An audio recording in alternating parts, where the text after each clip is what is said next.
Hello everyone, it is Joe here from OmniPoke, the channel that brings you guys everything Pokemon. Today we're going over the news from January 14th to January 20th. Lots of news happening this week, there's a lot going on in the Pokemon world. We've had a few promos, a Meltan from Japan, some serial promos coming to America, tag team tins, very exciting, those have been revealed.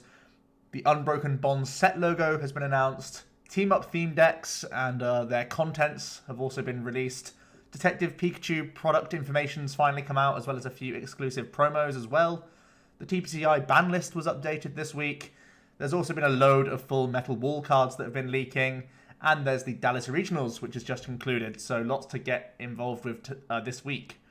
Starting on January 15th with this lovely little Meltan promo. This is going to be given out to the attendees of the Japanese Champions League tournament in February 17th. The Champions League tournament, there's been already one this season. It was an over 1,000 player event. So I imagine these are like the big sort of like regional style events in Japan, which is awesome. They're also going to get a playmat with the Lucario and Melmetal GX on them, as well as some sleeves, which is really cool. The Meltan does a simple 10 plus 40 more damage if your opponent's active is a metal Pokemon for 1 metal energy, and it has 70 hit points. So not Elm searchable, but still a reasonable nice little promo card that you can get, and it's going to be exclusive as well. And I think this is the first release of a Meltan alongside the full Metal Wall set, so that's going to be really cool. It might just be alternate artwork, it might be a brand new card, we're not really sure just yet, but it's a nice little thing that they're going to get for playing in this tournament. Serial promos are coming to America. There's going to be some specially marked boxes of Cinnamon Toast Crunch, Lucky Charms, Cocoa Puffs, Trix, and Reese's Peanut Butter Puffs. I don't really know what any of those are, but they're American cereals. There are 13 cards to collect, all from Gen 1. They're going to be 3 card booster packs with 2 commons and 1 foil card in each. There are 5 so far foil cards confirmed. Pikachu, Eevee, Charmander, Cubone, and the Bulbasaur, which you can get in the family-sized boxes, I believe at Target. So if you want to go ahead and get some cereals in, you can get some cool Pokemon cards if you look out for the right boxes. On to Jan 16th, we get tag team tins. I'm actually really excited about this news. They are awesome tins that we're getting. They're being released March 29th, and they retail for just at $25, which is pretty reasonable. Each containing 4 boosters, a promo, a tag team GX marker, and a code. And these tins just look beautiful. I mean, it's hand-drawn artwork. This is exclusive artwork of the Snorlax and Eevee, the Venusaur Celebi, and the Zekrom Pikachu. These are all very unique, really awesome. The shape of the tins as well has changed. They've gone from that octagonal, really awkward shape that doesn't help anyone into much more similar to a square. I mean, they have some cut-off corners to look edgy, but I think physically these will be much better for storing cards, which is actually awesome because, you know, the octagons were awful at storing cards. I really thought they are just not efficient and actually damage your cards. So I'm hopeful that we can fit 2 good stacks of cards into these tins, which is awesome. So they're physically going to be better for us, which is great. Easier to store as well, which is going to be, you know, much less of a headache. And I'm amazed by these promos. These are incredible, incredible tin promos that we're receiving. Celebi Venusaur, Eevee Snorlax, and Pikachu Zekrom. I mean, I think the Eevee and the Pikachu, these are easily the 2 most playable GXs that we're getting from the set. Getting the exclusive artworks that aren't in the main set in these tins. The Celebi Venusaur as well, beautiful artwork, and could be potentially playable in a quad list. So I think these are some of the most playable GXs that we're getting. Going to make them nice and affordable. If you're not attending some early tournaments, you can wait till March to grab these, and we get them nice and cheap, and you get a really nice tin as well, which is awesome. I'm a big fan of these new tins. Physically, the shape of them is the thing that I'm probably most excited for, but the fact that it's going to keep the price of these tag teams fairly low is also just excellent for players. Quick note on the Unbroken Bonds logo. There it is. Yeah, if you're excited about that, woo boy, you need to get out more. Onto the Team Up theme decks. I'm actually quite excited about these as well. I think Pokemon are doing a good job with their sort of outside of set products at the moment. These are being released on the 1st of Feb, titled Relentless Flame and Torrential Cannon, obviously starring Charizard and Blastoise. But looking at the card list, I'm really impressed. The Charizard list has 2 Nidoqueens that you can get in there as well as 2 Charizards. You get 2 Copycats, 2 Cynthias, 2 Brock's Grits, Nestballs, Fan Clubs, Kukuis. This is like not a meme. Like, they're actually doing really good work at trying to give you a draw engine and some key support cards that will genuinely go into decks into the future. Similar to the Blastoise one, you get 2 copies of Blastoise, you get 2 Pidgeotos in there as well as the same supporters that you get, the Cynthia, the Copycat, the Kukui, and like the Fan Clubs and stuff. I mean, yes, they still have 20 energy in each of them, so there's a lot more work to be done, but I'm really happy with how these theme decks are turning out, because when people are trying to get into the game, these are the things people go for, and it's putting them in a much better direction. They learn more about draw engines in Pokemon themselves. They're actually getting to see powerful supporter cards and such, and I think that's excellent for the game. And if you're someone who likes to do theme deck tournaments, these are ones to look out for. I think the Charizard specifically is insane for theme decks, because it can keep powering itself up and getting ridiculous damage. So yeah, keep an eye out for these theme decks on the PCGO ladder. Also on the 16th, we got lots of news about the Detective Pikachu products that we spoke about last week. So there are going to be 5 different products releasing on March 29th. There's the Detective Pikachu case file, as well as the special case file, and then there's the Charizard GX, Greninja GX, and Character GX case files. The Character GX is expected to be a Mewtwo GX, by the way. The Collector Tin is also being released April 5th, and that's going to contain 7 Detective Pikachu packs, 2 additional packs, a pin, a notepad, stickers, and a PTCGO code. I don't think there's any promos involved in that tin either. It's just going to be the packs. But that's a great way to get multiple Detective Pikachu packs. I think that's the most of the Detective Pikachu packs you can get in any single product. So if you're trying to complete this mini set, it might be the one to look out for. The Pikachu case file comes with the Pikachu promo that you can see at the bottom right. 1 metallic coin, 2 Detective Pikachu packs, as well as 1 regular pack, I guess, and a PTCGO code. The special file, the only real difference is that there is also going to be a 4-pocket binder that comes with it as well. And then there's the Charizard and the Character case files. You can see in the middle there the example of the Charizard one. It comes with 1 promo, 1 jumbo promo, as you can see there, the Charizard, 4 Detective Pikachu boosters, 2 additional boosters, and a PTCGO code card. They've only shown us the Charizard so far. I think they're trying to keep the Character case file as a secret for the movie, potentially. But it's expected to be Mewtwo, is what the rumors are, to be honest, at the moment. And then the Greninja case file is a bigger box where we get the 1 promo, the 1 jumbo, a pin badge this time, 5 Detective Pikachu packs, 2 regular packs, and that PTCGO code involved as well. You can see on the far left, there's the design for the Detective Pikachu pack. Remember, they are just 4 game cards, so they are small boosters, but the set is also very small as well.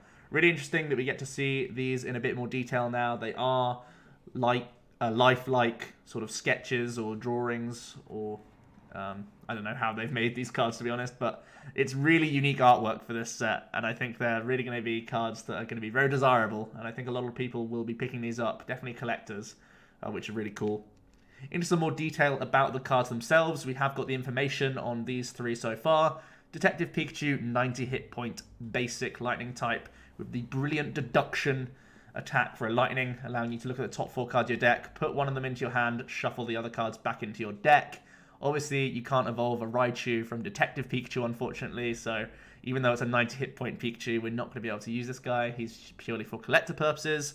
The Charizard GX, 250 hit point, stage 2 fire type, weak to water, with a massive 4 retreat cost, so we can use Muscle Pad on him if we want to. He has Raging Destruction for a fire energy. Discard the top 8 cards of your deck. If any of those are fire energy cards attached to this Pokemon, very risky and all-in style attack, but it can get him going into his bigger attacks. Steam Artillery for 2 fire, 3 colorless does 200 flat, and his GX attack for 2 fire, 3 colorless as well does 250, and you discard an energy from each of your opponent's Pokemon. I guess the idea is you take a big knockout and you're also trying to stop their backup attackers from working. But I think overall, we all know that this is just a collector piece and not too much of a competitive card. The Greninja GX has a lot more interest to it, really, because of its ability Elusive Master. Once during a turn, if this Pokemon is the last card in your hand, you may play it onto your bench. if you do draw 3 cards. So it's like a mini Archie's Ace in the Hole combo that you do with yourself, which is really interesting. We've seen that Gramble decks can get down to 0 cards quite easily, so it's actually not that unrealistic to try and build an engine around a Greninja GX using Elusive Master. You can basically do the same combo where Gramble uses like Ultra Ball to just end its turn. Now you can just Ultra Ball yourself down to 0, get your Greninja, Elusive Master, and you get those 3 cards all over again. So you could potentially cheese lots of Greninja GXs into play, and not, well, basically you just get around the evolution rule, which is really awesome. The only thing is his attacks aren't overly impressive. Miss Slash just as 130 isn't affected by weakness, resistance, or any other effects. So you can get through some awkward things where people are trying to wall against you, but its damage output just isn't quite there. Even with choice bands, you're not doing the amount that we're looking for a lot of the time. Dark Mist GX for a water energy puts 1 of your opponent's bench Pokemon and all cards attached to it into your opponent's hand. Similar to something like Tapu Fini, but goes straight to their hand so they can replay it. I mean, it could get some big setup Pokemon out your way, which is, potentially nice. But we have, like I said, the Fini already can do that for us. We have Articuno GX as well that can already, for just 1 water, get rid of all the energy attached to something, again, fulfilling a similar role. So I think this GX attack isn't really helping out much. The Miss Slash is a reasonable attack, especially when you consider that we have Aqua Patches, but I don't think it's enough damage output to be that worthwhile. But I do like the fact that you can cheese out a 230 hit point stage 2 into play out of nowhere, and I guess it's worth some fun factor to start considering him. But overall, his damage output is too low for my liking. Also, on January 17th, we got the TPCI's updated ban list. They've only touched expanded so far. Max's Hidden Ball Trick and Unknown Damage are banned effective February 15th. They are echoing the Japanese ban list, of course. And the bans, they said, are along the lines of both of these sorts of cards can create either, 1-turn win conditions in the case of Unknown Damage, or in the case of Maxi's, devastating sort of board state on turn 1. I think this is with an eye on the Omastar that's coming out in the Team Up expansion that can do some item lock. And this falls into place similarly to cards that we've previously seen get banned. Forest and Wally both getting out item lock on turn 1. Archeops is a awkward Maxi target, which is still banned even though Maxi's gone. But of course Archeops is a stage 1 that you could ditto into, so he's got to stay banned. Getsis, Hex are also... Well, Getsis is definitely a card that can just cause havoc on turn 1. And that just leaves Trump Card, Puzzle, some like resource recovery cards for some weird infinite combos. And Hex Maniac is just in its own right too powerful. So these sorts of cards do fit the bill. It makes sense that they're trying to ban these sorts of just 1-turn win style conditions or just 1-turn lock style things that can happen. I think those are the most unfun things about the game. I think there were a few sort of calls out on the Facebook groups for more cards being banned. There's things like Delinquent Red Card, Peaking Red Card combo decks roaming around right now, which feels equally unfun. But I don't know, it's down to TPCI to get involved with that if they want to much more in the future. We saw in the top 8 of Dallas there weren't any of those like full-on wombo combo turn 1 red card delinquent decks, but a lot of the decks that did see success were Zoroark based with some element of hand disruption and ability lock as well. So these are the decks that are succeeding at the moment in expanded, and having these banned does just remove the headache of some wombo combo decks just winning out. So that's really interesting that TPCI are trying to keep on top of that, and they're actually trying to be proactive in the case of Maxi, which is interesting. A lot of people did meme on Maxi for getting banned, but I think taking proactive precaution does save us a lot of headache, and it shows that they are paying attention to the format. Obviously, they were always going to echo Japan. I think it was just natural, but it shows that they are at least planning ahead for us, which is good to know at least. Throughout the week, we've seen Full Metal Wall leaking. Lots of different cards. As you can see here, the Buzzwole Pheromosa GX that I spoke about last week has finally been announced. Blastoise GX has also been partially revealed in a promotional little picture. And then we've had the announcements for these other cards, the Stack Attacker, the Kartana, a couple of the item cards, Dugtrio, Butterfree, Aggron, and Hypno. I'm not going to talk about all of these today. I think we are so close to the set dropping. It's February 1st in Japan. And that just means that throughout this week, right now, there's just going to be even more cards coming out, and I may as well just wait until basically February 1st, and I can do a first impressions video of the full set for you guys.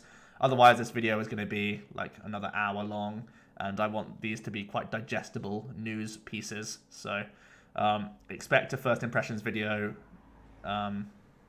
maybe February 1st, if not earlier, depending on when all these cards get leaked. But I'm expecting pretty much the rest of the set to be announced in like the next week or so, because we're so close to the release date. And finally, a quick mention of Dallas Regionals. I'm going to be doing a full sort of analysis of the top 8 lists and the top 32 and stuff like that. So stay tuned. But a quick note, congratulations to Dean Nizam for winning with his Zoroark Golisopod deck. That took up 2 of the top 8 spots alongside Russell Lepar. There were 3 Zoro Garbs, Caleb Gedimer second place with Zoro Toad. And then we also saw a Drampagarb and an Archie's Blastoise. Notably, lots of the Archie's Blastoise players were using Magikarp and Werelord Tag Team GX to do some huge 8 energy swings with his GX attack to knock out multiple basic Pokemon on the opponent's bench, and even using sometimes things like Volcanion Prism Star to knock out Shaymins alongside the GX attack, and even some teched in Giratina to do Distortion Door into the GX attack as well to knock out Shaymin EXs. So really interesting to see those at work. And congratulations to Dean once again for winning. Stay tuned for some more analysis on that in greater detail later though. That's it for this week. Lots of interesting stuff. The tins for me are the best thing. I'm definitely going to be looking at buying some of those. I also think that I'm going to be baited into buying lots of the Detective Pikachu stuff. From a collector standpoint, they've just ticked a lot of boxes with some, some popular species with the Charizard, the Greninja, most notably going to be Pikachu and maybe even the Mewtwo as well. So those definitely are going to be bagging a lot of money, and I think it's going to be mainly from me. So yeah, as always, I got most of this information from Poker Beach. Also shout out to Liminus for the little screenshot I had there for the Dallas Mets game rundown. But yeah, if you want to get on to the news, if you want to look at the rest of those full Metal Wolf scans that I didn't talk about in detail today, you can get the first scoop over at Poker Beach. And for now, that's going to be it for this week's news. Hope you did enjoy, and I'll be back next week for the next section where there's going to be all sorts to cover. Cheers.